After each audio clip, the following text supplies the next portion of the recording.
और धर्मनगरी कुरुक्षेत्र में गुजरात के राज्यपाल आचार्य देवव्रत का अनोखा अंदाज देखने को मिला। राज्यपाल दिल्ली से ट्रेन के जरिए कुरुक्षेत्र रेलवे स्टेशन पहुंचे और वहां से साइकिल पर गुरुकुल कुरुक्षेत्र के लिए रवाना हुए। उनके साथ सिक्योरिटी टीम भी साइकिल पर नजर आई, जबकि आगे गुरुकुल की 2 इलेक्ट्रिक गाड़ियां चल रही थी।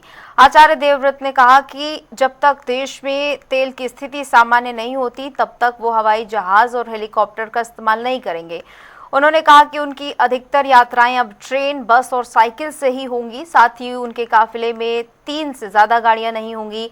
उन्होंने इसे प्रधानमंत्री के ईंधन बचत अभियान से जोड़ते हुए लोगों से भी तेल की बचत करने की अपील की। साथ ही राज्यपाल आचार्य देवव्रत ने कहा कि दुनिया के कई हिस्सों में युद्ध और तनाव जैसे हालात बने हुए हैं, जिसका असर तेल आपूर्ति और भारत के आयात पर पड़ रहा है। ऐसे में समय में देशवासियों को स्वदेशी अपनाकर विदेशी वस्तुओं पर निर्भरता कम करनी चाहिए, ताकि भारत आर्थिक रूप से मजबूत बन सके।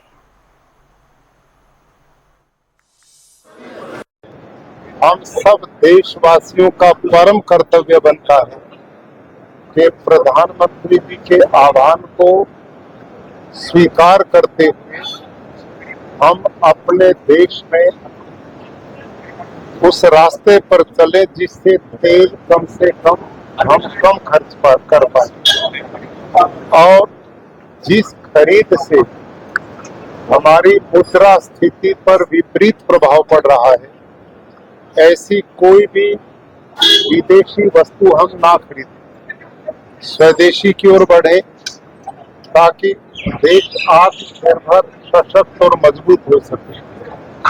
भारत के माननीय प्रधानमंत्री जी इस देश को विकसित भारत के रूप में तेजी से आगे बढ़ा रहे हैं, और पूरे देश का पिछले सालों में हुआ विकास इस बात का प्रबल प्रमाण है। उन्हीं चीजों को ध्यान में रखते हुए मैंने निर्णय लिया है कि गुजरात में जब तक ये तेल की स्थिति सामान्य नहीं हो जाती, मैं हवाई जहाज का प्रयोग नहीं करूंगा, हेलीकॉप्टर का नहीं करूंगा, और ज्यादा मेरी यात्राएं रेल के द्वारा, बस के द्वारा, साइकिल के द्वारा और बहुत छोटे से कारकेट के द्वारा। 3 गाड़ी से ज्यादा मैं कारकेट में नहीं रख रहा, और ये प्रेरणा जनमान